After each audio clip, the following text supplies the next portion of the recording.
pertama itu namanya tuh MCFA. MCFA itu kan singkatan dari Master Control Fire Alarm. Jadi semua itu berpusat di sini. Kemudian untuk brandnya itu Honeywell Notifier. Ini dari Amerika. Kemudian sekarang sudah di bawah Honeywell Indonesia juga. Makanya kita ada di sini di Indonesia, ada Honeywell Indonesia. Kemudian untuk tipenya Notifier ini banyak Pak, ada yang konvensional, ada yang addressable. Nah di sini tuh addressable. Untuk tipenya 640. Sini ada ya di manual tuh 640. 640 ini apa namanya? Kapasitasnya itu dia bisa 2 loop maksimum. Nah, satu loopnya itu terdiri dari 159 address smoke detector addressable, sama satu lagi 159 modul satu loop. Nah kali 2 total jadi 318. Nah kalau kali 2 loop ya tinggal 318 kali 2. Oke, itu panelnya ya. Nah kemudian untuk detektor. Nah untuk detektor di sini tuh ada 2 tipe. Yang pertama itu smoke detektor. Nah, smoke detector ini cara kerjanya dia menangkap mendeteksi asap ya, jadi bukan panas, asap. Debu bisa di-detect nggak sama dia, bisa. Jadi kalau ada debu itu banyak, itu bisa dikategorikan fire. Nah, kemudian yang kedua ada heat detector. Dia mendeteksi panas, biasanya dipasang di pantry gitu ya. Karena kalau di pantry pakai smoke itu kurang pas lah gitu. Nanti akan alarm terus kan. Makanya pakai heat. Nah, heat di sini dia cara kerjanya di 57 derajat Celcius. Jadi baru dia trigger. Kalau misalkan ada hawa panas dari luar mah nggak akan trigger. Deteksi ya. Betul. Nah, kalau nggak salah ini heatnya itu sekali pakai ya Pak ya. Jadi kalau lempengan yang ini udah jatuh, itu dia akan alarm terus, harus diganti. Oh, jadi kalau smoke kan begitu dia kena asap, kita reset dia masih berfungsi, masih bisa dipakai lagi. Kalau smoke, tapi kalau heat enggak.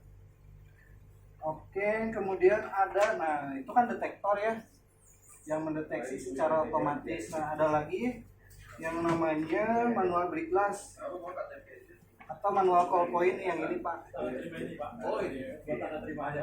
Nah ini digunakan ketika ada kebakaran, misalkan personil tuh melihat ada kebakaran tapi detektor heat atau smoke tidak berfungsi. Nah ini bisa diaktifkan. Begitu dipecahkan, dia akan fire alarm di sini. Tuh, itu untuk break glass. Kemudian ada modul-modul.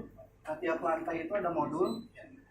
Ada kontrol modul, ada zona modul, ada monitor modul.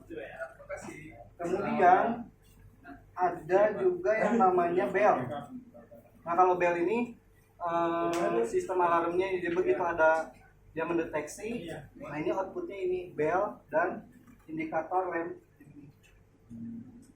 Tapi bell ini tidak akan bunyi. Jadi ketika ada deteksi kebakaran, entah itu dari detektor atau break glass, bell ini tidak akan langsung bunyi, tapi di sini yang akan bunyi. Nah, bell ini bunyi ketika ada fire, tapi tidak di acknowledge silent reset gitu ya, selama 5 menit.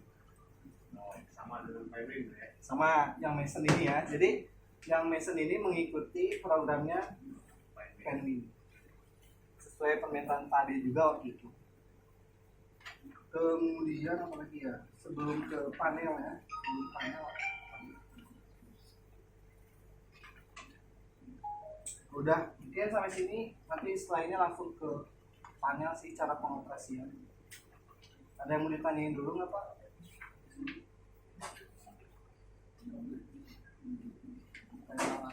Atau pernah gitu, misalkan selama yang timing itu ada kendala apa gitu? Sebelum ke Mason, kalau Mason sih kurang lebih sama lah kayak Penwin untuk programnya ya. Oke, jadi nanti urutannya setelah detektor entah smoke atau heat mendeteksi, fire alarm selama 5 menit tidak ada yang di set, kemudian saya di set, maka bel bunyi, indikator lem nyala. Kemudian kalau ada sound system biasanya nyala, cuma karena sekarang dilepas ya Pak Dir. Yang mana? Sound system. Sound system enggak langsung pakai. Oh ada? Ada. Oh ada. Yang baru. Kan ini interlocknya ke situ, ke yang apa? Dia montakin dry contactnya langsung. Iya. Oh ya berarti ke sound system, terus ke AHU ya. AC itu. Oh, betul. Tapi aku kan ada tombol sendiri Pak yang itu Pak, yang untuk aeropress nya kan sama genset. Iya. Aku masuk itu.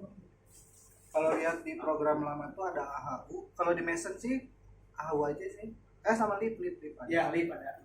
Termasuk exhaust kan yang itu. Exhaust ya. Laser pen. Itu yang akan nyala. Oke, jadi begitu ada fire tuh gak usah panik dulu Pak, lihat dulu apa nih dari mana gitu, karena kalau kita riset hilang gitu eventnya, tapi bisa dilihat sih di history. Kalau misalkan keburu ke reset ada fire terus belum sempat dicek tapi udah keburu ke reset karena takut bunyi misalkan di lapangannya, nggak bisa lihat historinya sih ada. Nanti di historinya muncul lagi. Muncul Termasuk jamnya. jam berapa, menit ke berapa, detik ke berapa, terus lokasinya di mana, apa yang alarm gitu. Oke, nah jadi sekarang nih kapasitas 2 loop ini sudah terpakai. Satu Pak, maaf. Karena teman-teman kan nanya sudah tahu kan Mas. Boleh. Kalau yang diakibatkan oleh smoke mungkin kita udah sering ya. Nah, tapi kadang-kadang kita ada satu titik yang diakibatkan